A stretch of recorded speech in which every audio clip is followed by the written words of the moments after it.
ನಿಮ್ಮ ಸಮಸ್ಯೆ ಏನೇ ಇರಲಿ, ನೀವು ಬಯಸಿದಲ್ಲಿ ನಮ್ಮ ವಾಸ್ತುತಜ್ಞರು ನಿಮ್ಮ ಮನೆಗೆ ಭೇಟಿ ನೀಡಿ ನೀವು ಅನುಭವಿಸುತ್ತಿರುವ ಸಮಸ್ಯೆಗಳನ್ನು ನಿಮಗೆ ಕೂಲಂಕುಷವಾಗಿ ವಿವರಿಸುತ್ತಾರೆ. ಅದಕ್ಕೆ ತಗುಲುವ ವೆಚ್ಚ ಕೇವಲ 500 ರೂಪಾಯಿ. ಅವರು ಹೇಳಿದ್ದು ನಿಜ ಅನ್ನಿಸಿದಲ್ಲಿ ನೀವು ನಮ್ಮ ಸರಳ ವಾಸ್ತು ಪರಿಹಾರಗಳನ್ನು ಅಳವಡಿಸಿಕೊಳ್ಳಬಹುದು. ಪರಿಹಾರಕ್ಕೆ ತಗುಲುವ ವೆಚ್ಚದ ಬಗ್ಗೆ ತಜ್ಞರೇ ತಿಳಿಸುತ್ತಾರೆ. ಸರಳ ವಾಸ್ತು ಸೇವೆಗಾಗಿ ಸಂಪರ್ಕಿಸಿ. ದೂರವಾಣಿ ಸಂಖ್ಯೆ 9428286755 ಅಥವಾ 9448286756. ವೆಬ್ ವಿಳಾಸ www.saralavastu.com. ವಿರಾಮದ ನಂತರ ಮನುಕುಲದ ಒಳಿತಿಗಾಗಿ ವಿಶೇಷ ನೇರ ಪ್ರಸಾರ ಕಾರ್ಯಕ್ರಮಕ್ಕೆ ಸ್ವಾಗತ ವೀಕ್ಷಕರೇ. ಹೆಣ್ಣು ಸಂಸಾರದ ಕಣ್ಣು ಅಂತ ಹೇಳ್ತೀವಿ. ಆ ಕಣ್ಣಿಗೆ ಏನಾದರೂ ತೊಂದರೆ ಉಂಟಾದರೆ ಹೇಗಿರುತ್ತೆ ಅಲ್ವಾ? ಮಂಜುಳಮ್ಮ ಅಂತವರು ಆರೋಗ್ಯದ ಬಗ್ಗೆ ಏನೆಲ್ಲ ಕಷ್ಟಗಳನ್ನು ಎದುರಿಸಿ ಆ ನಂತರ ಹೇಗಾದರೂ ಅವ್ರ ಮಾತಲ್ಲೇ ಬನ್ನಿ ಕೇಳೋಣ. ಈಗ ನನಗೆ ಸುಮಾರು 2009ರಿಂದ ನಾನು ಮರಣಾಂತಿಕ ಕಾಯಿಲೆದ ಕ್ಯಾನ್ಸರ್ ರೋಗದಿಂದ ಬಳಲ್ತಾ ಇದ್ದೆ. ಆದರೆ 2009ರಲ್ಲಿ ನನಗೆ ಮೇಜರ್ ಸರ್ಜರಿ ಆಯಿತು. ಆವತ್ತಿಂದ ನಾನು ಸುಮಾರು 2-3 ವರ್ಷಗಳ ಕಾಲ ನಾನು ಟ್ರೀಟ್ಮೆಂಟನ್ನು ಕೀಮೊಥೆರಪಿ, ರೇಡಿಯೋಥೆರಪಿ ಎಲ್ಲ ಟ್ರೀಟ್ಮೆಂಟ್ಗಳನ್ನು ತೊಗೊಂಡೆ. ಈಗ ಸುಮಾರು ಆ ಕಾಯಿಲೆಗೆ ನಾನು 10 ಲಕ್ಷ ರೂಪಾಯಿಗಳನ್ನು ನಾನು ಸಹ ಖರ್ಚು ಮಾಡಿದೆ. ಸರಳ ವಾಸ್ತುನವರು ಏಪ್ರಿಲ್ ತಿಂಗಳಲ್ಲಿ ನಾವು ಸರಳ ವಾಸ್ತುವನ್ನು ಮಾಡಿಸಿದ್ವಿ. ನನ್ನ ಆರೋಗ್ಯದಲ್ಲಿ ತುಂಬ ಬದಲಾವಣೆ ಕಂಡು ಬರ್ತಾ ಇದೆ. ಡಾಕ್ಟ್ರ್ ಹತ್ರ ಹೋದರೆ ಎಲ್ಲ ರಿಪೋರ್ಟ್ಗಳೂ ಸಹ ನಾರ್ಮಲ್ ಇದರಲ್ಲಿ ಬರ್ತಾ ಇದೆ. ಈಗ ನಿಮಗೆ ತುಂಬ ಬದಲಾವಣೆ ಆಗಿದೆ, ಇಂಪ್ರೂವ್ಮೆಂಟ್ ಆಗಿದೆ. ಈಗ ನಿಮ್ಮ ಕಾಯಿಲೆ ನಾರ್ಮಲ್ ಸ್ಥಿತಿನಲ್ಲಿದೆ, ಏನು ತೊಂದರೆ ಇಲ್ಲ ಅಂತ ಡಾಕ್ಟ್ರು ರಿಪೋರ್ಟನ್ನು ಕೊಡ್ತಾರೆ. ತುಂಬ ಲಕ್ಷಾಂತರ ರೂಪಾಯಿ ಸುರಿದು ಮನೆಯನ್ನು ಕಟ್ಟಿಸಿರ್ತಾರೆ. ಆದರೆ ಅದರಲ್ಲಿ ವಾಸ್ತು ಇಲ್ಲ ಅಂತಂದರೆ ಅವರು ಅಭಿವೃದ್ಧಿಯನ್ನು ಹೊಂದೋದಕ್ಕೆ ತುಂಬ ಮನೆಯಲ್ಲಿ ಅಶಾಂತಿ ನೆಲೆಸಿರುತ್ತೆ. ಈ ಒಂದು ನಮ್ಮ ಚಂದ್ರಶೇಖರ್ ಗುರೂಜಿಯವರ ಒಂದು ಸರಳ ವಾಸ್ತುವನ್ನು ನಾವು ಅಳವಡಿಸ್ಕೊಂಡಿದ್ದೆ ಆದರೆ ಸುಖ, ಶಾಂತಿ, ನೆಮ್ಮದಿ ಸಿಗುತ್ತೆ. ನಮ್ಮ ಕುಟುಂಬದ ಪರವಾಗಿ ಚಂದ್ರಶೇಖರ್ ಗುರೂಜಿಯವರಿಗೆ ಅನಂತ ಧನ್ಯವಾದಗಳು. ಓಕೆ, ಸ್ವತಃ ಮಂಜುಳಮ್ಮ ಅವರಿಗೆ ನಮ್ಮ ಜೊತೆ ಸಂಪರ್ಕದಲ್ಲಿದ್ದಾರೆ. ನಮಸ್ಕಾರ ಮಂಜುಳಮ್ಮ ಅವರೇ. ಮೇಡಮ್ ನಮಸ್ತೆ ಮೇಡಮ್. ಹೇಗಿದ್ದೀರಿ ಮಂಜುಳಮ್ಮ? ಈಗ ತುಂಬಾ ಚೆನ್ನಾಗಿದ್ದೀನಿ ಮೇಡಮ್. ಮೊದಲು ತುಂಬಾ ಆರೋಗ್ಯ ತುಂಬಾ ಹದಗೆಟ್ಟಿತ್ತು. ಸುಮಾರು 10 ಲಕ್ಷ ರೂಪಾಯಿಗಳನ್ನ ನಾನು ಈ ಆರೋಗ್ಯಕ್ಕೋಸ್ಕರ ತುಂಬಾ ಭಯಾನಕ ಕಾಯಿಲೆಯಿಂದ ನರಳ್ತಾ ಇದ್ದೆ. ಈ ಒಂದು ಇದಕ್ಕೋಸ್ಕರ ತುಂಬಾ ತುಮಕೂರು, ಬೆಂಗಳೂರು ಇನ್ಸ್ಟಿಟ್ಯೂಟ್ ಆಫ್ ಆನ್ಕಾಲಜಿನಲ್ಲಿ ಟ್ರೀಟ್ಮೆಂಟ್ ಅನ್ನ ತಗೊಂಡೆ. ಈಗ ತುಂಬಾ ಸುಧಾರಿಸಿದೆ. ಅವರು ನಿಮ್ಮ ಸರಳ ವಾಸ್ತುನವ್ರ ಮನೆಗ್ ಬಂದ ತಕ್ಷಣ ಹೇಳಿದ್ರು, ಈ ಮನೇಲಿ ಯಾರಿಗಾದ್ರೂ ಒಂದು ದೊಡ್ಡ ಆಪರೇಷನ್ ಆಗಿರ್ಬೋದಲ್ಲ, ಸರಳ ವಾಸ್ತು ಒಂದು ಸರಿ ಇಲ್ಲ ಅಂತ. ಮುಂಚೆನೆ ಹೇಳಿದ್ರಾ ಮೇಡಮ್? ಮನೆ ನೋಡಿದ ಕೂಡಲೇ ಹೇಳಿದ್ರಾ? ಮನೆ ನೋಡಿದ ಕೂಡಲೇ ನಾವು ಏನು ಮಾತಾಡ್ಲಿಲ್ಲ. ಈ ಮನೇಲಿ ಯಾರಿಗಾದ್ರೂ ಮೇಜರ್ ಆಪರೇಷನ್ ಆಗಿರ್ಬೇಕು, ಆಗಿಲ್ಲ ಅಂದ್ರೆ ಮುಂದೆ ಆಗುತ್ತೆ ಅಂತ ಹೇಳಿದ್ರು. Okay okay. ಅದನ್ನ ನಾನು ಅದನ್ನ 100% ನಿಜ ಅಂತ ಒಪ್ಕೊಂಡೆ ಮೇಡಮ್. ಯಾಕೆಂದ್ರೆ ನನ್ಗಾಗ್ಲೇ ಆಪರೇಷನ್ ಆಗ್ಲೇ ಅದು 4-5 ವರ್ಷ ಆಗಿತ್ತು. ಈಗ ಮೇಡಮ್ ಮೊದ್ಲು ಟ್ರೀಟ್ಮೆಂಟ್ ಈಗಲೂ ಹೋಗ್ತಾ ಇದೀವಿ. ಅಂದ್ರೆ ಟ್ರೀಟ್ಮೆಂಟ್ ಏನು ತಗೊಂತಾ ಇಲ್ಲ, ಬರೀ ಫಾಲೋ ಅಪ್ಗೆ ಹೋಗ್ತಾ ಇದೀವಿ. ಈ ಸರಳ ವಾಸ್ತು ನಮ್ಮಲ್ಲಿ ಅಳವಡಿಸ್ಕೊಂಡ್ಮೇಲೆ ಮೇಡಮ್ ಮನೇಲಿ ಪ್ರತಿ ತಿಂಗಳು ಯಾರಾದ್ರೂ ಒಬ್ರು ಆಸ್ಪತ್ರೆಗೆ ಹೋಗ್ತಾನೆ ಇದ್ರು ಮೇಡಮ್. ಪ್ರತಿ ತಿಂಗಳು ನಮ್ಮಲ್ಲಿ ಯಾರು ಬರೋದು ಆರೋಗ್ಯ ಹದಗೆಟ್ಟಾಯ್ತು. ಈಗ ಸರಳ ವಾಸ್ತು ಅಳವಡಿಸ್ಕೊಂಡ್ಮೇಲೆ ಈಗ ಮಂಜುಳಮ್ಮ ಅವರೇ 99 ಹೇಳಿ ಮೇಡಮ್. ಈಗ ಗುರೂಜಿ ಅವರು ಇದ್ದಾರೆ ನಮ್ಮ ಜೊತೆ, ಅವ್ರ ಜೊತೆ ಮಾತಾಡಕ್ಕೆ ಅವಕಾಶ ಕೊಟ್ರೆ ಮಾತಾಡ್ತೀರಾ? ಹ್ಞೂ ಮೇಡಮ್ ಮಾತಾಡ್ತೀನಿ. ಓಕೆ, ಮಾತಾಡಿ. ಹೇಳ್ರಿ ಮಂಜುಳಾ, ನಮಸ್ಕಾರ. ನಮಸ್ತೆ ಗುರುಜಿ ಅವರೇ, ನಿಮ್ಮ ಹತ್ರ ಮಾತಾಡಕ್ ಅವಕಾಶ ಸಿಕ್ಕಿ ತುಂಬಾ ಸಂತೋಷ ಆಯ್ತು. ಇಲ್ಲ ತಮ್ಮ ನಿಮ್ಮ ಸರಳ ವಾಸ್ತವನ್ನ ಅಳವಡಿಸ್ಕೊಂಡ ಮೇಲೆ ನಮ್ಗೆ ತುಂಬಾ ಉಪಯೋಗ ಆಗಿದೆ, ಆರ್ಥಿಕವಾಗಿ ಉಪಯೋಗ ಆಗಿದೆ ಗುರುಜಿ ಅವರೇ. ಮತ್ತೆ ನಮ್ಮ ಆರೋಗ್ಯದಲ್ಲಿ ತುಂಬಾ ಸುಧಾರಣೆ ಕಂಡಿದೆ. ಪ್ರತಿ ತಿಂಗಳು ನಾವು ಆಸ್ಪತ್ರೆಗೆ ಯಾರಾದ್ರೂ ಒಂದು ಅಡ್ಮಿಟ್ ಆಗ್ತಾನೆ ಇದ್ವಿ, ಅಲ್ಲಿ ತುಂಬಾ ದುಡ್ಡನ್ನು ಖರ್ಚು ಮಾಡ್ತಾನೆ ಇದ್ವಿ, ನಮ್ಮ ಮನೆಯವರಾಗ್ಲಿ ನಾವಾಗ್ಲಿ ಮಕ್ಳಾಗ್ಲಿ. ಈ ಸರಳ ವಾಸ್ತವನ್ನ ಅಳವಡಿಸ್ಕೊಂಡ್ಮೇಲೆ ನಮ್ಗೆ ಆರೋಗ್ಯದಲ್ಲಿ ತುಂಬಾ ಬದಲಾವಣೆ ಕಂಡಿದೆ, ಆರ್ಥಿಕವಾಗೂ ಅಭಿವೃದ್ಧಿ, ಮನೇಲಿ ತುಂಬಾ ಸಂತೋಷ, ನೆಮ್ಮದಿ ಕೂಡ ಇದೆ ಗುರುಜಿ ಅವರೇ. ಈಗ ನಿಮಗ ನೋಡ್ರಿ, ಒಂದು ಕ್ಯಾನ್ಸರ್ ಅನ್ನೋದು ಸಾಧ್ಯನೇ ಇಲ್ಲಪ್ಪ ಅನ್ನೋಷ್ಟು ಮಟ್ಟಿಗೆ ಹೋಗಿ ನೀವು ಇಷ್ಟಾಗಲೇ ಖರ್ಚು ಮಾಡಿಂದ ವೈಜ್ಞಾನಿಕವಾಗಿ ನೀವೇನು ಅಳವಡಿಸಿದಾಗ ನಮ್ಮವ್ರು ಬಂದಾಗ ಮೊದಲು ಮನೆ ನೋಡಿದ್ರೆ ತಕ್ಷಣ ಹೇಳಿಬಿಟ್ರು ಹಿಂಗೈತೆ ಅಂತ ತಿಳ್ಕೊಂಡು ಮುಂದೆ ನೀವು ಅದನ್ನು ಚಾಚು ತಪ್ಪದೆ ಮಾಡ್ಕೊಂಡಿದ್ದಕ್ಕೆ ಇಲ್ಲಿ ಒಂದು ಇಂಥ ಒಂದು ಬದಲಾವಣೆ ನೋಡಿದ ತಕ್ಷಣ ನಿಮ್ಮ ಸರಳ ವಾಸ್ತವ್ರು ಬಂದು ಮನೆ ನೋಡಿ ಕೂತ್ಕೊಂಡಿದ ತಕ್ಷಣ ಎಲ್ಲ ವಾಸ್ತುನ ನೋಡ್ಬಿಟ್ಟು ಈ ಮನೇಲಿ ಯಾರಿಗಾದ್ರೂ ಮೇಜರ್ ಆಪರೇಷನ್ ಆಗಿರ್ಬೇಕು, ಆಗ್ಲಿಲ್ಲ ಅಂದ್ರೆ ಮುಂದೆ ಆಗುತ್ತೆ ಅಂತ ಅವ್ರು ಹೇಳಿದ್ರು. ಅದನ್ನ ನೋಡಿದ ತಕ್ಷಣ ಗೊತ್ತಾಗತ್ರಿ ಮುಂದೆ ನೀವು ಏನು ಕರೆಕ್ಟಾಗಿ ಮಾಡ್ಕೊಂಡಿದ್ದೀರಿ. ಇವತ್ತು ನಿಮ್ಮ ಮಾತು ಕೇಳಿ ನಾನು ನಿಜವಾಗ್ಲೂ ಹೇಳ, ನಿಮ್ಮದು ಇಷ್ಟು ಚೇಂಜ್ ಆಗಿದ್ದು ನನಗೆ ಗೊತ್ತಿರಲಿಲ್ಲ. ನಾನು ಇವತ್ತು ಫಸ್ಟ್ ಟೈಮು ಕ್ಲಿಪ್ ನೋಡಿದಾಗ ನನಗೆ ವಿಚಿತ್ರ ಅನ್ನಿಸ್ತು. ಅಂದ್ರೆ ನನ್ನ ಮೈನ ಜುಮ್ ಅಂತು. ಅಂದ್ರೆ ದೇವರು ಒಂದು ಎಂಥ ಶಕ್ತಿ ಕೊಟ್ಟಿದ್ದಾನೆ. ಇದೇ ಕೆಲವೇ ದಿನದಲ್ಲಿ ನಾನು 1 ತಿಂಗಳ ಮೊದಲು ನಾನು ಎಲ್ಲ ಸ್ಟಾಫ್ ಜೋಡಿ ಕೂತ್ಕೊಂಡು ಮಾತಾಡಿದಾಗ ಈ ಒಂದು ಕ್ಯಾನ್ಸರ್ ಆಸ್ಪತ್ರೆಗೆ ಮಕ್ಕಳ ಒಂದು ಕ್ಯಾನ್ಸರ್ ಆಗಿ ಎಷ್ಟು ಬಳಲ್ತಾ ಇದ್ದಾರೆ ಅವ್ರು ನೋಡಿದಾಗ ಭಾಳ ಕೆಟ್ಟ ಅನಿಸಿತ್ತು. ನಾನೊಂದು ಟಾಟಾ ಮೆಮೋರಿಯಲ್ ಹಾಸ್ಪಿಟ್ಲಿಗೆ ಹೋದಾಗ ಅಂಥ ಮಕ್ಕಳಿಗೆ ನನ್ನ ಸರಳ ವಾಸ್ತುವನ್ನು ಅಳವಡಿಸಿ ಯಾಕೆ ಅವ್ನು ಹೊರ ತರಬಾರ್ದು, ಅಂಥ ಒಂದು ವಿದ್ಯೆ ಇದೆ. ಆ ಚಕ್ರಗಳ ಚೈತನ್ಯಗೊಂಟಂತಂದ್ರೆ ಬೇಕಾದಂಥದ್ದು ಅನಾರೋಗ್ಯಕ್ಕೆ ತುಕ್ಕಾರಲಿ, ಅದು ಮಾರಣಾಂತಿಕ ಒಂದು ಡಿಸೀಸ್ ಆಗಿರಲಿ, ಅದರಿಂದ ಹೊರಬರುವಂಥದ್ದು ನನ್ನ ಆತ್ಮವಿಶ್ವಾಸ ಹೇಳ್ತಾ ಇತ್ತು. ಇವತ್ತು ಆ ಒಂದು ಮನಸ್ಸು ನಾನು ಮಾಡ್ಕೊಂಡಿದ್ದೆ. ಅಷ್ಟರೊಳಗೆ ನಿಮ್ಮದೊಂದು ಕ್ಲಿಪ್ ನೋಡಿದಾಗ ನನಗೆ ಖುದ್ದಾಗಿ ಇವತ್ತು ನೋಡಿ ನಾನು ಎಷ್ಟು ಒಂಥರ ಇದಾದೆ. ನಾನು ಏನಪ್ಪ ದೇವ್ರು ನನಗೆ ಮೊದಲ ಅಂದ್ರೆ ನಿಜವಾಗ್ಲೂ ನಾನು, ಯಾಕಂದ್ರೆ ನೀವು ಇಷ್ಟೊಂದು ಮತ್ತು ಇನ್ನೊಂದು ಏನು ಒಂದು ವಿಶೇಷತನ ನಿಮ್ಮಲ್ಲಿ ಐತೆ ಅಂದರೆ ಮಂಜುಳಾ ಅವರೇ, ಹೇಳಿ ಸರ್. ಎಲ್ಲ ಬಿಟ್ಟು ಅಂದರೆ ಏನು ಆಗಿದ್ದನ್ನು ಎಲ್ಲ ನೀವು ಹೇಳ್ಕೊಂಡಿದ್ದೀರಲ್ಲ, ಅದು ಭಾಳ ಮುಖ್ಯವಾದಂಥದ್ದು. ಹ್ಞೂ ಸರ್, ಸ್ವಲ್ಪ ನಾನು ಚಾಚು ತಪ್ಪು ಹೇಳ್ಕೊಂಡಿದ್ದೀನಿ. ಈಗ ನಾನು ನೋಡಿದ್ರೆ ಯಾರು ಪೇಷಂಟ್ ಅಂತ ಅನ್ನಲ್ಲ ಸರ್, ನಾನು ಹೇಗೆ ಪೇಷಂಟ್ ಅಂತ ಹೇಳ್ಬೇಕು ವಿನಃ. ಅಲ್ರಿ ಎಷ್ಟೋ ಜನ ಅದಾರ ಮಂಜುಳಾರೆ, ಏನು ಹೇಳಿ ಗೊತ್ತಾ ಸರ್, ಒಂದು ಪುನರ್ಜನ್ಮ ಬಂದಿದೆ, ಅಷ್ಟು ನನಗೆ ಖುಷಿ ಅಲ್ಲ. ಆಗ್ತದೆ. ಇದು ನೋಡ್ರಿ, ನನ್ನ ಮೈ ಜುಮ್ ಅಂತ ಇದೆ, ನೀವು ನಂಬ್ತಿರೋ ಗೊತ್ತಿಲ್ಲ, ನನ್ನ ಮೈ ಜುಮ್ ಅಂತ ಇದೆ. ನಿಮ್ಮ ಮಾತು ಕೇಳಿ, ಎದಕ್ಕಂದ್ರೆ ದೇವರ ಸಣ್ಣ ಶಕ್ತಿಯನ್ನು ನನಗೆ ಕೊಟ್ಟಿಲ್ಲ, ಸಣ್ಣ ಶಕ್ತಿ ಕೊಟ್ಟಿಲ್ಲ. ಅಂಥ ಒಂದು ಶಕ್ತಿಯಿಂದ ಎಂತಿಂಥ ಜನರು ಎಲ್ಲಿಂದ ಹೊರಗೆ ಬಂದಿದ್ದಾರೆ ಅಂತ ಅನ್ನೋದಕ್ಕೆ ನೀವೇ ಒಂದು ನಿದರ್ಶನ ಸಾಕು. ಅದು ಅಲ್ಲದೆ ನೀವು ಏನು ಓಪನ್ ಆಗಿ ಜನರಿಗೆ ಹೇಳ್ತಾ ಇದ್ದೀರಿ ನೋಡ್ರಿ, ಹೇಳ್ಕೊಂಡಿದ್ದೀರಿ. ಎಷ್ಟೋ ಜನ ಅದನ್ನು ಮಾಡ್ಕೊಂಡಿಂದ ಚೇಂಜ್ ಕಂಡಿದ್ದನ್ನು ಮತ್ತೆ ಮಂದಿದ್ರಿಗೆ ಯಾಕೆ ಹೇಳ್ಬೇಕು, ಜನರಿಗೆ ಯಾಕೆ ಹೇಳ್ಬೇಕು ಅನ್ನೋಷ್ಟು ಜನನೂ ಅದಾರ ನಮ್ಮ ಹೊಸ ವಾಸ್ತು ತೊಗೊಂಡಿಂದ. ಏನ್ರಿ ಈಗ ತಾವು ಹೇಳೋದ್ರಿಂದ ಏನಾಗತ್ತೆ, 4 ಜನ ಮತ್ತಟ್ಟು ಎಚ್ಚೆತ್ಕೊಳ್ತಾರೆ, ನನಗೊಂದು ಇಲ್ಲಿ ಹಾದಿ ಸಿಕ್ಕಿತು ಅಂತ ಅನ್ನುವಂಥ ಒಂದು ಆಸೆ ಅವರಲ್ಲಿ ಹುಟ್ಟುತ್ತೆ. ನನ್ನ ಉದ್ದೇಶ ಇಷ್ಟ ರೀ, ತಮ್ಮಂಥವ್ರು ಏನು ಒಂದು ಅಂತರಾಳದಿಂದ ಹೇಳ್ತೀರಿ, ನನ್ನ ಆದ ಬದಲಾವಣೆಯನ್ನು ನೀವು ಓಪನ್ ಆಗಿ ಹೇಳ್ತಿರಲ್ಲ, ಅದು ನನಗೆ ಭಾಳ ಖುಷಿ ಕೊಡುವಂಥದ್ದು. ಹಾಗೆ ತುಂಬಾ ಸಂತೋಷ ಆಗ್ತಿದೆ. ಈಗಲೂ ಸರ್ ಬೆಳಗ್ಗೆ ನಾನು ಬೆಳಗ್ಗೆ ಸಂಜೆ ಕಂಪಲ್ಸರಿ ಆ ಗಂಟೆ ಅಲ್ಲಾಡ್ಸಿದ್ರೆ ನನಗೆ ನೆಮ್ಮದಿ ಸರ್. ಮಂಜುಳಾ ಅವರೇ, ನಾನು ತುಮಕೂರಿಗೆ ಬಂದು ನಿಮ್ಮಲ್ಲಿ ಬಂದು ಭೇಟಿಯಾಗಿ ಹೋಗ್ತೀನಿ. ಬನ್ನಿ ಸರ್, ಫೋನ್ ಮಾಡಿ ಬನ್ನಿ. ನಿಜವಾಗಿಯೂ ನಾನು ಫೋನ್ ಮಾಡ್ತೀನಿ. ಒಂದು ದೇವ್ರ ರೂಪದಲ್ಲೇ ನಮ್ಮ ಮನೆಗೆ ಬಂದಂಗ ಆಗುತ್ತೆ ಸರ್. ನಿಜವಾಗಿಯೂ ನಾವು ನಿಮ್ಮ ಮನೆಗೆ ಬಂದು ನಾನಾಗಲೇ, ನೀವೇನು ನನಗೆ ಕೇಳಿಲ್ಲ, ನನಗೆ ಇನ್ವೈಟ್ ಮಾಡಲಿಲ್ಲ ನೀವು, ನಾನಾಗಲೇ ಬರ್ತಾ ಇದ್ದೀನಿ. ಬನ್ನಿ ಸರ್, ಯಾವಾಗ ಬರ್ತೀರಾ ಸರ್? ಈಗ ಒಂದು ಕೆಲವೇ ದಿನದಲ್ಲಿ ಬರ್ತೀನಿ ನೋಡ್ರಿ, 1 ತಿಂಗಳದೊಳಗೆ ಬಂದು ಹೋಗ್ತೀನಿ. ಬನ್ನಿ ಸರ್, ನೀವು ಬಂದ್ರೆ ತುಂಬಾ ಸಂತೋಷ. ನಾನು ಇಲ್ಲಿ ಶಿಕ್ಷಕಿಯಾಗಿ ಕೆಲಸ ಮಾಡ್ತಾ ಇದ್ದೀನಿ ಸರ್. ನೀವು ಇದು ಏನು ಹೇಳ್ಬಿಟ್ಟೆ ನೀವು ಇಲ್ಲ, ನಿಮ್ಮ ನಾನು ಸಮಕ್ಷಮ ಭೇಟಿ ಆಗ್ಬೇಕು, ಸಮಕ್ಷಮ ಭೇಟಿ ಆಗ್ಬೇಕು ನಾನು ನಿಮಗೆ.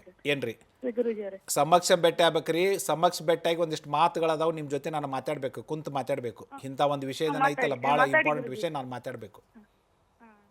ಓಕೆ, ಮಂಜುಳಮ್ಮ ಅವರೇ, ಕರೆ ಮಾಡಿದ್ದಕ್ಕಾಗಿ ಧನ್ಯವಾದ. ಗುರೂಜಿ, ನಂಬಿಕೆ ಮತ್ತು ಶ್ರದ್ಧೆ, ಅವರು ಎಷ್ಟೇ ಕಾಯಿಲೆ ಇರ್ಬೋದು, ಸರಳ ವಾಸ್ತು ಅವ್ರು ಬಂದು ಹೇಳಿದ ತಕ್ಷಣ ಅದನ್ನು ಶ್ರದ್ಧೆಯಿಂದ ಮಾಡಿದ್ರು, ಅದು ಕೂಡ ಗಮನಾರ್ಹ ವಿಚಾರನೆ. ಮತ್ತು ಕಂಪ್ಲೀಟ್ ನಂಬಿಕೆ ಇಟ್ಟಿದ್ದಾರೆ ಒಂದು ಶಕ್ತಿ ಮೇಲೆ. ಮತ್ತು ನಾನು ಏನಂತೀನಿ ಗೊತ್ತೇನ್ರಿ, ಅಗೇನ್ ನಂಬಿಕೆ, ಆಸಕ್ತಿ, ಹೌದು, 2 ಚೀಸ್ ಇವು.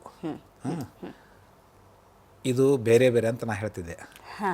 ಆಮೇಲೆ ನಾನು ಉಪನ್ಯಾಸದಾಗ ಹೇಳಿದಾಗ, ಏನ್ರಿ ಗುರುಜಿ ಒಬ್ಬ ಎದ್ದು ಅಂತ ಹೇಳಿದೆ, ನೀವು ಭಾರಿ ಮಾತಾಡ್ತೀರಂತ, ಇವಕ್ಕೆ ಅವಕ್ಕೆ ಏನು ಡಿಫ್ರೆನ್ಸ್ ಇದೆ, ಆಸಕ್ತಿ ನಂಬಿಕೆ 3 ಅಂತ ಹೇಳಿದ್ದ. ಆಯಿತು, ಕರೆಕ್ಟಾ? ನಿಮ್ಮ ಪ್ರಕಾರ ವಿಚಾರ ಮಾಡಿದ್ರೆ ಅದೇನು ಅಂಥ ಡಿಫ್ರೆನ್ಸ್ ಐತೆ ಅಂತ ಅನಿಸ್ತೈತಿ. ನಾನು ಒಂದು ಮಾತು ಡಿಫ್ರೆನ್ಷಿಯೇಟ್ ಹೇಳಿದೆ, ಅದು ಉಪನ್ಯಾಸದ 1000 ಮಂದಿ ಕೂಡಿದಾಗ. ಗಂಟಿ ಹೊಡಿ ಅಂತ ಹೇಳ್ತೀವಿ ನಾವು, ಮುಂಜಾನೆ ಒಮ್ಮೆ ಸಂಜೆನಾಗೊಮ್ಮೆ. ದಿವಸ ಮುಂಜಾನೆ ಮನೆ ತುಂಬ ಹೊಡಿಬೇಕು, ದೇವ್ರ ಮುಂದೆ ಹೊಡಿ ಅಂತದಲ್ಲ. ಅದು ನೀವು ಮನೆ ಮಾಲೀಕನ ಹೊಡಿಬೇಕಾಗಿಲ್ಲ, ಮನ್ಯಾನವ್ರು ಹೆಣ್ಮಕ್ಳು ಹೊಡಿಬೇಕಾಗಿಲ್ಲ, ಮನ್ಯಾನ ಕೆಲಸದವ್ರು ಹೊಡೆದ್ರು ನಿಂತೈತಿ. ಇಂಥವರೇ ಮಾಡ್ಬೇಕಂತಿಲ್ಲ, ಮನ್ಯಾನ ಕೆಲಸದವ್ರು ಮಾಡ್ತಾಳೆ. ಆ ಮನ್ಯಾನದವ್ರು ಕೆಲಸದವ್ರು ಮಾಡ್ತಾಳೆ ಅಂದಾಗ ಇವ್ರಿಗೆ ಒಳ್ಳೇದಾಗಲಿ ಇವ್ರದ್ದು ಒಳ್ಳೇದಾಗಲಿ ಅಂತ ಅನ್ಕೋತ ಗಂಟೆ ಹೊಡಿಯಂಗಿಲ್ಲಕ್ಕೆ. ಆಯಿತು, ಹೊಡಿ ಅಂತ ಹೇಳ್ಯಾರ, ಕೆಲಸದ ಒಂದು ಪಾಠ ಅಂತ ಗಂಟೆ ಹೊಡಿತಾಳೆ. ಆಯಿತು, ಇಲ್ಲೇ ನಂಬಿಕೆ ಅನ್ನೋದು ಬರಲಿಲ್ಲ. ಹೌದು, ಕೆಲಸ ಕರ್ತವ್ಯ ಅಂದ್ರೆ ಆಸಕ್ತಿಯಿಂದ ಆಕೆ ಹೊಡಿಬೇಕು ಅಷ್ಟೇ. ನಾನು ಒಂದು ಕೆಲಸ, ನನಗೆ ಒಂದು ಕೆಲಸ ಕೊಟ್ಟಾರ, ಇದೊಂದು ಕೆಲಸ ಹೇಳಿ ಇದೊಂದು ಮಾಡ್ಬೇಕಂತ ಅಷ್ಟೇ ಆಸಕ್ತಿ ತಗೋಬೇಕಿ. ಕರೆಕ್ಟ್? ಅಂದ್ರೆ ನಂಬಿಕೆ ಅನ್ನೋದು ಮತ್ತೆ ಏನಾಗತ್ತೆ ಗೊತ್ತೇನ್ರಿ, ದೇವ್ರ ನಾನು ನೀನು ಬೇಡ್ಕೋತೀನಪ್ಪ, ಅವ್ನ ಮ್ಯಾಲ ನಂಬಿಕೆ ಇಟ್ಟರೆ ನನ್ನ ಕೆಲಸ ಆಕೈತಿ, ನನ್ನ ಕೆಲಸ ಅಲ್ಲ ಅಂದ್ರೆ ಇವತ್ತಿನ ಮಂದಿ ಏನದಾರ, ನಾ ಅಷ್ಟು ನಂಬಿಕೆ ಇಟ್ಟಿಲ್ಲ, ಅದಕ್ಕೆ ನನ್ನ ದೇವ್ರು ನನಗೆ ಕೊಡಲಿಲ್ಲ ಅಂತ ಅನ್ಕೊಂಡು ತಾವು ಸುಮ್ಮ ಕುಂದಿರ್ತಾರೆ. ಕರೆಕ್ಟ್? ಅಂದ್ರೆ ಇಲ್ಲಿ ಗಂಟಿ ಹೊಡಿದು ಒಂದು ವೇಳೆ ನಾವು ಏನಾರ ಹೇಳಿದ್ದೀವಿ ಅಂದ್ರೆ, ಮನಸಾರೆ ಐತಲ್ಲ, ನಂಬಿಕೆ ಇಡ್ಬೇಕು ನೀವು, ನನಗೆ ಈ ಕೆಲಸ ಆಗಲಿ ಅಂತ ಗಂಟೆ ಹೊಡೆದ್ರೆ ಅಲ್ಲಿ ನಂಬಿಕೆ ಅನ್ನೋದು ಬಂತು. ನಿರೀಕ್ಷೆ ಇರುತ್ತಲ್ಲ, ನಿರೀಕ್ಷೆ ಮತ್ತು ನಂಬಿಕೆ ಇದ್ದಾಗನ ಆಕೈತಿ. ನಂಬಿಕೆ ಅನ್ನೋದಿಲ್ಲ, ಆ ಗಂಟೆಯನ್ನು ನಾದ ಕೇಳ್ಬೇಕಾಗೈತೆ ಅಷ್ಟೇ. ಅಲ್ಲಿ ಆಸಕ್ತಿಯಿಂದ ಹೊಡಿಯೋಂಥ ಪ್ರೊಸೆಸ್ಸನ್ನು ಬಂದ್ ಮಾಡಬಾರ್ದು, ಡೈಲಿ ಹೊಡಿಬೇಕು. ಹೌದು, ನಡಿಬೇಕು. ಅದು ಯಾರ ಹೊಡೆದ್ರು ಸಹಿತ ರಿಸಲ್ಟ್ ಬರುತ್ತೆ, ಕೆಲಸದವ್ರು ಹೊಡೆದ್ರು ಸಹಿತ ಅವ್ರ ಮನೆ ರಿಸಲ್ಟ್ ಬರುತ್ತೆ. ಇದು ಇಂಪಾರ್ಟೆಂಟ್ ಐತಿ. ಅದಕ್ಕೆ ಆಸಕ್ತಿಯಿಂದ ಯಾರು ಮನಸಾರೆ ತಗೊಂಡು ಮಾಡಿದಾರ ಏನ್ರಿ, ಈಗ ನೀವ ನೋಡ್ರಿ, ಬೇರೆ ಏನೋದು ಬೇಡ. ಇವತ್ತು ನಾನು ಮಧ್ಯಾಹ್ನ ಗಂಟೆ ಒಳಗೆ ಪ್ರೊಮೋ ಬರುವಾಗ ನಾನು ಅದನ್ನು ನೋಡಿದಾಗ ನಾನೇ ಒಂದು ಶೇಕ್ ಆದೆ. ಎದಕ್ಕಂದ್ರೆ ಈಗ 15 ದಿವಸ ಮೊದಲ, ಒಂದು ತಿಂಗಳು ಮೊದಲ ನಾನು ಬಾಂಬೆದಾಗ ಹೆಡ್ ಸಿಗಳ ಜೋಡಿ ಡಿಸ್ಕಸ್ ಮಾಡಿದಾಗ, ಯಾಕೆ ನಾನೊಂದು 8-10 ವರ್ಷದಿಂದ ಟಾಟಾ ಮೆಮೋರಿಯಲ್ ಹಾಸ್ಪಿಟ್ಲ್ ಹೋದಾಗ ಆ ಮಕ್ಕಳು ಅಲ್ಲಿ ಕ್ಯಾನ್ಸರ್ ಅಂತ ಮಕ್ಕಳು ನೋಡಿ ನಾನು ಇದಾಗಿಬಿಟ್ಟಿದ್ದೆ. ದೇವರು ಹುಟ್ಟಿ ಸೇರಿ ಯಾಕೆ ಕಳಿಸಿದ ಅಂತ ನೋಡಿದ್ದೆ, ನಾನು ಪ್ರಶ್ನೆ ಹಾಕ್ಕೊಂಡಿದ್ದೆ ನಾನು. ಏನ್ರಿ ಇಲ್ಲಂದು ಬಿಡಬೇಕಾಗಿತ್ತು, ಇಷ್ಟು ನನ್ನ ಮಕ್ಕಳಿಗೆ ಈ ರೀತಿ ಕೊಡೋದು ಏನಂತಂದು. ಅದಕ್ಕೆ ನೀವು ನಂಬ್ತಿರೋ ಗೊತ್ತಿಲ್ಲ, ಈ 1 ತಿಂಗಳು ಮೊದಲ ಅಂಥ ಹುಡುಗರನ್ನ ಭೇಟಿಯಾಗ್ರಿ, ಅಂಥ ತಂದೆ ತಾಯಿ ಭೇಟಿಯಾಗ್ರಿ, ನನ್ನ ಸರಳ ವಾಸ್ತುನ ಉಚಿತವಾಗಿ ಆ ಮಕ್ಕಳಿಗೆ ಅಳವಡಿಸೋನು. ಅವ್ರು ಏನು ಥೆರಪಿ ಇರಲಿ, ಏನು ಮಾಡೋಕತ್ತ ಟ್ರೀಟ್ಮೆಂಟ್ ತೊಗೋತೋಲಿ. ಇವ್ರಿಗೆ ಹೆಂಗೆ ಮಂಜುಳಾ ಅವರಿಗೆ ಇವತ್ತು ಅದೇ ಡಾಕ್ಟರು ಈಗ ಏನೂ ಇಲ್ಲ ಅಂತಂತ ಹೇಳ್ತಾರಂತಂದ್ರೆ 10 ಲಕ್ಷ ರೂಪಾಯಿ ಖರ್ಚು ಮಾಡಿಂದ ಎಲ್ಲ ಟ್ರೀಟ್ಮೆಂಟ್ ಆಗಿಂದ ಅದೇ ಚಕ್ರಗಳು ವಾಪಸ್ ಚೈತನ್ಯವಾಗಿ ಅದನ್ನು ಇದ್ದದ್ದನ್ನು ಹೋಗಲಾಡಿಸುವಂಥ ಶಕ್ತಿ ಈ ಸರಳ ವಾಸ್ತುವಿನಲ್ಲಿ ಐತೆ ಅನ್ನೋದು ಇವರೊಬ್ಬರು ನಿದರ್ಶನ ಸಾಕು. ಇದೇ ಒಂದು ನನಗಲ್ಲಿ ಇನ್ನು ಮುಂದಿನ ಹೆಜ್ಜೆ ಇಡು ಅಂತ ತಿಳ್ಕೊಂಡು ಇಂಟ್ಯೂಷನ್ದಾಗ ಹೇಳಿರಬೇಕು.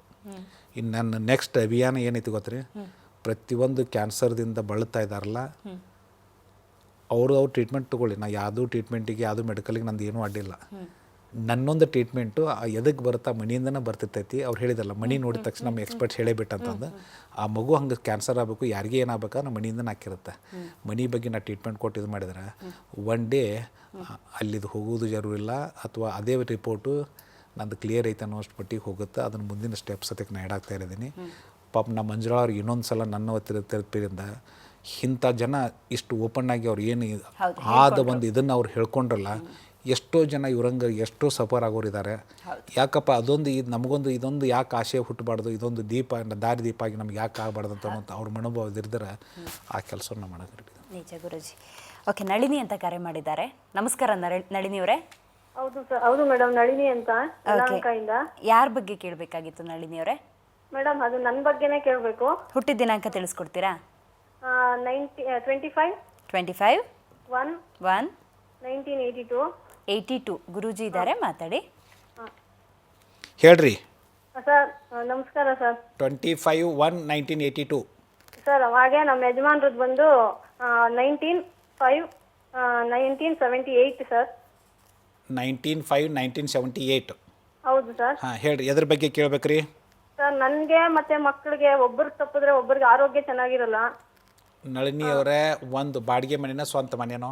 ಸ್ವಂತ ಮನೆ ಸರ್. ಸ್ವಂತ ಮನೆ. ಯಾವ ದಿಕ್ಕಿಗೆ ಐತ್ರಿ? ಪೂರ್ವ ಬಾಗಿಲು ಸರ್. ಪೂರ್ವ ಬಾಗಿಲು ನಿಮ್ಮ ಮನೆಯವ್ರ ಪ್ರಕಾರ ಒಳ್ಳೆ ದಿಕ್ಕ್ರಿ. ಹೌದು ಸರ್. ಮನೆ ಒಳಗಡೆ ಜಗಗಳಿರ್ತಾವೆ. ಆ ಜಗ ಸರಿ ಇಲ್ಲ ಅಂದ್ರೆ ಒಬ್ಬರು ತಪ್ಪಿದ್ರೆ ಒಬ್ಬರು ಅನಾರೋಗ್ಯಕ್ಕೆ ತುತ್ತಾಗೋದು ನಿಶ್ಚಿತ.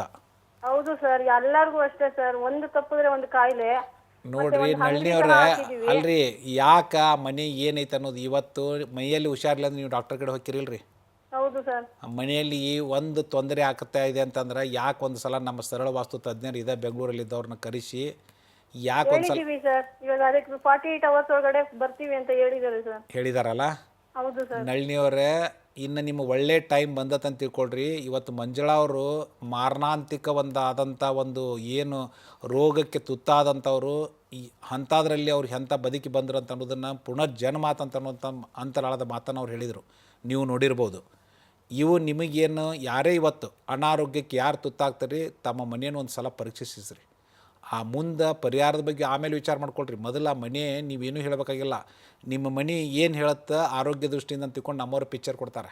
ಬರೀ ಆರೋಗ್ಯ ದೃಷ್ಟಿಯಿಂದಲ್ಲ, ಹಣಕಾಸಿನ ದೃಷ್ಟಿ ಅಂತನ್ರಿ, ಮಕ್ಕಳ ವಿದ್ಯಾಭ್ಯಾಸ ದೃಷ್ಟಿ ಅಂತನ್ರಿ, ಅವರೊಂದು ರಿಪೋರ್ಟ್ ಕೊಡ್ತಾರಲ್ಲ, ಆ ರಿಪೋರ್ಟನ್ನು ಪ್ರತಿಯೊಬ್ಬರು ಅಟ್ಲೀಸ್ಟ್ ಮಾಡಿಸಿ ತೊಗೊಂಡ್ರೆ ಅಂತ ತಿಳ್ಕೊಳ್ರಿ. ಮುಂದೆ ಅದ್ರ ಬಗ್ಗೆ ನೀವು ಮುಂದಿನ ಹೆಜ್ಜೆ ಇಡ್ಬೋದು. ಇವತ್ತು ನಳ್ಳಿಯವರ ಒಳ್ಳೆ ಟೈಮ್ ಅಂತದಂತ ತಿಳ್ಕೊಳ್ರಿ. ನೀವು ಈಗೇನು ಮನೆಯಲ್ಲಿ ಒಂದು ತೊಂದರೆ ಆಗ್ತಾ ಇದೆ, ಅನಾರೋಗ್ಯ ತೊಂದರೆ ಆಗ್ತದೆ, ಅದರಿಂದ ನೀವೆಲ್ಲರೂ ಹೊರಬರ್ತೀರಿ. ಓಕೆ, ಪ್ರಕಾಶ್ ಅಂತ ಕರೆ ಮಾಡಿದ್ದಾರೆ. ನಮಸ್ಕಾರ ಪ್ರಕಾಶ್ ಅವರೇ. ನಮಸ್ತೆ ಮೇಡಮ್. ನಿಮ್ಮ ಬಗ್ಗೆನೇ ಕೇಳಬೇಕಿತ್ತಾ? ಹೌದು ಹೌದು, ನಮ್ದು ಹುಟ್ಟಿದ ದಿನಾಂಕ ತಿಳಿಸ್ಕೊಡಿ. ಹುಟ್ಟಿದ ದಿನಾಂಕ 2/6/1972. 72. ಗುರೂಜಿ ಇದ್ದಾರೆ, ಮಾತಾಡಿ. ಹೇಳ್ರಿ ಪ್ರಕಾಶ್ ಅವ್ರು, ಎದ್ರ ಬಗ್ಗೆ ಕೇಳ್ಬೇಕ್ರಿ? ನಮಸ್ತೆ ಗುರುಜಿ. ನಾನು ಹುಟ್ಟಿದ ದಿನಾಂಕ 2/6/1972. ಬಟ್ ಅಷ್ಟೊಂದು ಪರ್ಫೆಕ್ಟ್ ಆಗಿದೆ ನನಗೆ ಗೊತ್ತಿಲ್ಲ, ಯಾಕಂದ್ರೆ ಮನೆಯವ್ರಿಗೆ ಕೊಟ್ಟಂದು. 72 ಕರೆಕ್ಟ್ ಐತದಲ್ರಿ? ಅಲ್ಲ, ಅಷ್ಟೊಂದು ಪರ್ಫೆಕ್ಟ್ ನನಗೆ ಗೊತ್ತಿಲ್ಲ.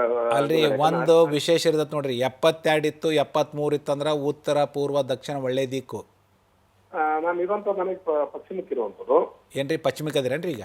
ಹೌದೌದು. ಹಾಂ, ಪಶ್ಚಿಮಕ್ಕಿದ್ರೆ ಒಂದು ನೋಡ್ರಿ, ಆ ಮನೆ ನಿಮಗೆ ಅಷ್ಟೊಂದು ಪ್ರೋಗ್ರೆಸ್ ಮಾಡಿಕೊಟ್ರಲ್ಲ ಒಂದಿಲ್ಲ ಒಂದು ಸಮಸ್ಯೆಗೆ ಈಡಾಗಿರ್ತೀರಿ. 71, 73 ಇದು 72, 73 ಇತ್ತಂದ್ರೆ ಅದು ಪಶ್ಚಿಮ ದಿಕ್ಕು ಒಳ್ಳೆ ದಿಕ್ಕು ಆಗೋದಿಲ್ಲ.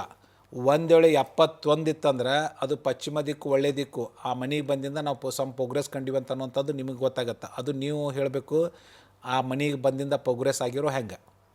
ಪ್ರೋಗ್ರೆಸ್ ಅಂಥದ್ದೇನಿಲ್ಲ ಗುರುಗಳೇ, ಯಾಕಂದ್ರೆ 3 ಸಲ ನಾನು ವಂಚಿತನ ಅದೇ. ಒಂದು ಕೇಸ್ ಮೈನ ಹಂತಕ್ಕೆ ಹೋಗ್ಬಿಟ್ಟು ಇಂಟರ್ವ್ಯೂ ಫೇಲ್ಯೂರ್ ಆಯಿತು, ಸಾಹಿತ್ಯ ಪ್ರಾಧ್ಯಾಪಕ ಹುದ್ದೆರು ಲಾಸ್ಟ್ ಮೂಮೆಂಟ್ ಫೇಲ್ಯೂರ್ ಆಯಿತು. ಈಗ ನನ್ನದು ಅದೇ ಥರ ಆಗ್ತದೆ. ಹಾಂ, ಒಂದು ನೋಡ್ರಿ 72, 73 ಕರೆಕ್ಟ್ ಐತಿ. ಪಶ್ಚಿಮ ದಿಕ್ಕು ನಿಮ್ಗೆ ಒಳ್ಳೆ ದಿಕ್ಕಲ್ಲ. ಸ್ವಂತ ಮನೆನ ಬಾಡಿಗೆ ಮನೆ ರೀ ಪ್ರಕಾಶ್ ಅವರ? ಬಾಡಿಗೆ ಮನೆ, ಸ್ವಂತ ಮನೆ ಬೇರೆ ಏನು ಹೋಗಿಲ್ಲ. ಬಾಡಿಗೆ ಮನೆ ಮತ್ತಿದು ಒಳ್ಳೆ ನಿಮಗೆ ಒಂದಿಲ್ಲ ಒಂದು ತ್ರಾಸು ಕೊಟ್ಟೈತಂದ್ರೆ ಉತ್ತರ ಪೂರ್ವ ದಕ್ಷಿಣ ನಿಮ್ಗೆ ಒಳ್ಳೆ ದಿಕ್ಕುಗಳು. ಒಂದು ಫಸ್ಟಿಗೆ ಮನಿನ ಬಾಡಿಗೆ ಚೇಂಜ್ ಮಾಡ್ಬೇಕಂದ್ರೆ ಅದು ಚೇಂಜ್ ಮಾಡೋದು ಬೆಟರು. ಮುಂದೆ ಅಲ್ಲಿ ಏನೋ ತೊಂದರೆ ಇತ್ತಂತಂದ್ರೆ ಅದು ಮತ್ತೆ ನಾನು ಸರಳ ವಸ್ತು ಮಾಡಿಕೊಟ್ಟಂತಂದ್ರೆ ನೀವು ಅಗಾಧ ಚೇಂಜಸನ್ನು ಕಾಣೋದ್ರಲ್ಲಿ 2 ಮಾತಿಲ್ಲ ಅಂತ ತಿಳ್ಕೊಂಡು ಹೇಳ್ಬೋದು. ಓಕೆ, ಹನುಮಂತಪ್ಪ ಅಂತ ಕರೆ ಮಾಡಿದ್ದಾರೆ. ನಮಸ್ಕಾರ ಹನುಮಂತಪ್ಪ ಅವರೇ. ನಮ್ದು ಡೇಟ್ ಆಫ್ ಬರ್ತ್ ಅಲ್ಲ ಸರ್, ಇದು ಸ್ಕೂಲ್ ಡೇ. ಹನುಮಂತಪ್ಪ ಅವರೇ, ನನ್ನ ಧ್ವನಿ ಕೇಳಿಸ್ತಾ ಇದೆಯಾ ನಿಮಗೆ? ಕೇಳಿಸ್ತದೆ ಮೇಡಮ್ ಅವ್ರೆ. ಓಕೆ, ನಿಮ್ಮ ಬಗ್ಗೆನೇ ಕೇಳಬೇಕಿತ್ತಾ? ಅದೇ ನಮ್ಮ ಬಗ್ಗೆ ಕೇಳಿಸ್ಬೇಕು ಮೇಡಮ್. ಹುಟ್ಟಿದ ದಿನಾಂಕ ತಿಳಿಸ್ಕೊಡ್ತೀರಾ? 1/6/1984 ಮೇಡಮ್. ಗುರೂಜಿ ಇದ್ದಾರೆ, ಮಾತಾಡಿ. ಓಕೆ, ಹೇಳ್ರಿ, ಎದ್ರ ಬಗ್ಗೆ ಕೇಳ್ಬೇಕ್ರಿ? ಸರ್ ನನ್ನ ಹೆಸರು ಹನುಮಂತಪ್ಪ ಅಂತ ಸರ್. 1/6/1984 date of birth. ಹೌದು, ಹೇಳ್ರಿ. ಅದು ಸರ್ ನಾನು ಇವಾಗ ಒಂದು 1.5 ಇಯರ್ ಆಯ್ತು ಸರ್ ನಾನು ಮಾಡ್ತಿದ್ದೆ. ಹಾಂ, ಅವಾಗೆ ನಾನು ನಮ್ಮ ನಾಗರೆಡ್ಡಿ ಅಂತ ಬಂದಿದ್ದಾರೆ ಸರ್. ನಾಗರೆಡ್ಡಿ ಅವ್ರು ಬಾಂಬೆದಲ್ಲಿ ಇದ್ದಾರೆ, ನಮ್ಮ ಫ್ರೆಂಡೇ, ಅವ್ರ ಕ್ಲೋಸ್ ಫ್ರೆಂಡ್. ಹೇಳ್ರಿ. ಅವ್ರು ಮಾಡ್ಕೊಂತ ಹೇಳಿದ್ರು, ಬಟ್ ಅವಾಗ ನನಗೆ ಪ್ರಾಬ್ಲಮ್ ಆಯ್ತು, ಬಿಟ್ಬಿಟ್ಟಿದ್ದೀನಿ. ಇವಾಗ ಅದು ಏನು ಸರ್ 1/6/1984 ನಾನು ಬರ್ತ ಅಂದ್ರೆ ಅದು ನಂದು ಪಕ್ಕ ಡೇಟ್ ಆಫ್ ಬರ್ತ್ ಅಲ್ಲ ಸರ್? ಅದು 84 ಕರೆಕ್ಟ್ ಐತೇನ್ರಿ? ಅದು ಪಕ್ಕ ಡೇಟ್ ಆಫ್ ಬರ್ತ್ ಅಲ್ಲ ಸರ್? ಅದು ಗೌರ್ಮೆಂಟ್ ನಮ್ಮ ಅಂದ್ರೆ ನಮ್ಮ ಫಾದರ್ ಎಜುಕೇಟೆಡ್ ಇದ್ದಲ್ಲ, ಅದು ಅಲ್ಲ ಇರಲಿ. 83, 84, 85. 1/6/1984. ಹಾಂ, 84 ಇತ್ತಂತ ತಿಳ್ಕೊಳ್ರಿ. ಇವನ್ 83 ಡೌಟ್ ಇದ್ರೆ 83 ಇದ್ರು ಸಹಿತ ಉತ್ತರ ಪೂರ್ವ ದಕ್ಷಿಣ ಒಳ್ಳೆ ದಿಕ್ಕಲ್ಲ. ಈಗ ಮುಂದೆ ನೀವು ಕರ್ಸಿರಿ ಅಂತ ಹೇಳಿದ್ರಲ್ಲ, ಮುಂದಿನ ಸೊಲ್ಯೂಷನ್ಗೂ ಅಳವಡಿಸ್ಕೊಡ್ರಿ. ನಮ್ಮವರು ಅದನ್ನು ಕ್ಲಿಯರ್ ಮಾಡ್ತಾರೆ. ಯಾವ್ದು ಡೌಟ್ ಇದು ಕ್ಲಿಯರ್ ಮಾಡ್ತಾರೆ. ಈ 1 ವರ್ಷದಿಂದ ಬರೀ ಕರೆಸಿ ತೋರಿಸಿನ ಅಂತ ಅನ್ನೋಕ್ಕಿಂತ ಮುಂದೆ ಇಷ್ಟು ದಿವಸನೂ ಸಮಸ್ಯೆಯಾಗೇ ಉಳಿದಿರ್ತಾವೆ. ಆ ಸಮಸ್ಯೆಯಿಂದ ಹೊರಬರ್ಬೇಕಂತ ತಿಳ್ಕೊಂಡು ಎಷ್ಟೋ ಸಲ 500 ರೂಪಾಯಿ ಇಡೀ ಕರ್ನಾಟಕದ ಮೂಲೆಗಳಲ್ಲಿ ನಾನು ಕಳಿಸ್ಕೊಟ್ಟಿರ್ತೀನಿ. ಕೇಳ್ಕೋತಾರೆ, ಪ್ರತಿಯೊಂದು ಕರೆಕ್ಟ್ ಐತೆ ಅಂತ ಹೇಳ್ತಾರೆ. ಮುಂದೆ ಒಂದು ಸ್ವಲ್ಪ ಖರ್ಚು ಮಾಡಿ ತೊಗೊಂಡ್ಬಿಟ್ರೆ ಅವ್ರ ಲೈಫನ್ನು ಬದಲಾಗುವಂಥದ್ದು 3 ರಿಂದ 8 ತಿಂಗಳೊಳಗೆ. ಅಲ್ಲಿ ಸಾಕಷ್ಟು ಜನ ಉಳ್ಕೊಂಡವ್ರಿದ್ದಾರೆ. ಅಂದಿದ್ರ ಅರ್ಥ ಅವ್ರು ಒಳ್ಳೆ ಟೈಮ್ ಬಂದಿಲ್ಲ ಅಂತ ತಿಳ್ಕೊಬೇಕು. ಅದಕ್ಕೆ ಅವ್ರನ್ನ ಇನ್ನಷ್ಟು ಮುಂದೆ ಉಡಿಸಿರ್ತೈತೋ ಏನೋ ಗೊತ್ತಿಲ್ಲ. ಒಂದು ನೋಡಿ, ಇವತ್ತು ಹಾಸ್ಪಿಟಲ್ಗೆ ಮೈಯಲ್ಲಿ ಹುಷಾರಿಲ್ಲ ಅಂತಂದ್ರೆ ಏನೋ ಸೀರಿಯಸ್ ಒಂದಿಟ್ಟು ಏನೋ ತೋರಿಸ್ಬೇಕಂತ ಹೋದ್ರೆ ಇವತ್ತು ಅಡ್ಮಿಟ್ ಮಾಡ್ಕೋಬೇಕಂದ್ರೆ 15,000 ರೂಪಾಯಿ 20,000 ರೂಪಾಯಿ ಡೆಪಾಸಿಟ್ ಇಟ್ಟರೆ ಒಳಗೆ ಪೇಷಂಟನ್ನು ಎಂಟ್ರಿ ತೊಗೋತಾರೆ. ಕರೆಕ್ಟ್ ರೀ? ಇವತ್ತು ಒಂದು 10,000-15,000 ರೂಪಾಯಿ ಎಕ್ಸ್ಪೆನ್ಸ್ ಬರೋದಿಲ್ಲ. ಗ್ಯಾರಂಟಿ ಲೆಟರ್ನ ನಾನು ಸಹಿ ಮಾಡಿಂತ ಕೊಟ್ಟಿರೋದು 3 ರಿಂದ 8 ತಿಂಗಳು ಬದಲಾವಣೆ ಕಾಣಲಿ ಅಂದ್ರೆ ಆ ಲೆಟರ್ ತೋರಿಸಿ ಪೂರ್ತಿ ಪ್ರಮಾಣ ತೆಗೆದುಕೊಂಡು ಹೋಗ್ರಿ ಅಂದರು. ಒಂದು ವೇಳೆ ಅವ್ರ ಕಡೆ ಹಣ ಇಲ್ಲ ಅಂದ್ರೆ ಅವ್ರ ಪರಿಚಯದವ್ರ ಕಡೆ ಇಸ್ಕೊಂಡು ಬಂದು ಕೊಟ್ಟಿದ್ರು ಅಂತ ತಿಳ್ಕೊಡ್ರಿ. ಚೇಂಜ್ ಕಂಡಿಲ್ಲ ನಮ್ಮ ಕಡೆ ಇಸ್ಕೊಂಡು ಹೋಗಿ ಅವ್ರು ಕೊಟ್ಟರು ಸಹಿತ ಸಾಲ ಮುಟ್ಟುತ್ತೆ. ಇಷ್ಟೊಂದು ಜನ ಸತ್ಯಕ್ಕೆ ಯಾಕೆ ವಿಚಾರ ಮಾಡ್ತಾ ಇಲ್ಲ ಮತ್ತು ಒಂದು ಥಾಟ್ಸ್ ನನಗೆ ಬರ್ತಾ ಇರುತ್ತೆ. ಅವರ ಒಂದು ಒಳ್ಳೆ ಟೈಮ್ ಇನ್ನೂ ಬಂದಿಲ್ಲ, ಅವರು ಇನ್ನೂ ಅದನ್ನು ಅನುಭವಿಸ್ಬೇಕಾಗೈತಿ.